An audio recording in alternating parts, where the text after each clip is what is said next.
Avant de commencer, l'information de l'après-midi, c'est le rejet par la Commission de la candidature de Sylvie Goulard à la Commission européenne. Elle a été recalée par une large majorité des députés européens, 82 voix contre 29. Candidate proposée par Emmanuel Macron, elle devait reprendre un très important portefeuille qui comprenait le marché intérieur, l'industrie, la défense, l'espace, le numérique et la culture. Mais les eurodéputés s'étaient interrogés sur les affaires qui la concernent, à savoir les emplois fictifs du Modem et puis cette rémunération d'un gros think tank germano-américain quand elle était eurodéputée de 2013 à 2016, des sommes en jeu de 300 000 $. L'Élysée dénonce un jeu politique qui touche la Commission européenne dans son ensemble. Agathe Cagé, une réaction, qu'est-ce que vous en pensez ?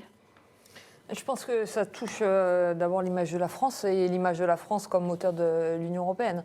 On peut être d'accord ou pas avec le choix de proposer Sylvie Goulard par Emmanuel Macron. Le rejet est un rejet qui fait mal et qui affaiblit notre pays. On sait que l'Europe est politique, on sait qu'il y a des jeux politiques. Sans doute c'était un choix quand même compliqué qu'on peut interroger de proposer une candidate qu'on avait soi-même sortie du gouvernement à cause de mise en examen. Alors certes, il n'y a peut-être pas la même jurisprudence entre la Commission européenne et la jurisprudence française, mais si on ne peut pas être ministre en France, est-ce qu'on peut vraiment être commissaire européen ? On peut comprendre la réaction des parlementaires européens et leur choix. C'était notamment l'argument de François-Xavier Bellamy. Mathieu Souquier, est-ce que c'est un camouflet pour Macron ou bien ce sont des affaires politiques qui concernent la Commission tout entière Je ne sais pas si c'est un camouflet, en tout cas c'est une déconvenue évidemment. Il avait plutôt bien tiré son épingle du jeu en œuvrant justement, en particulier à la désignation de la patronne de la Commission européenne.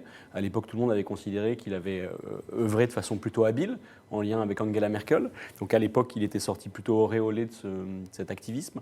Et là, évidemment, c'est l'arroseur arrosé, ou en tout cas un effet boomerang, contestablement.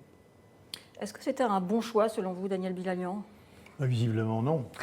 Moi, c'est simple pour moi. Quelqu'un qui n'a pas pu être ministre en France, on le propose pour avoir une responsabilité européenne. Enfin, je ne sais pas, mais qu'est-ce que je peux dire d'autre ? C'est impensable. Et puis alors la manière dont il réagit, le président de la République, à ça, en disant « il faudra qu'on m'explique ». Non mais attendez, il y a des moments, moi je ne sais plus quoi dire. Je ne sais plus quoi dire.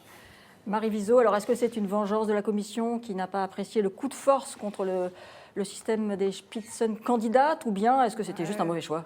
C'est vrai que c'est la défense de la France qu'on commence à entendre du côté de l'Élysée aujourd'hui. Bon, et effectivement, comme vous le disiez, il y a des jeux politiques, on le sait.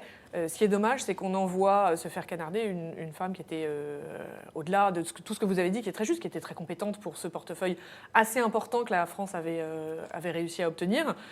Donc tout ça est un peu dommage. Bon, c'est un dossier qu'on va suivre avec attention et on suivra les prochains candidats.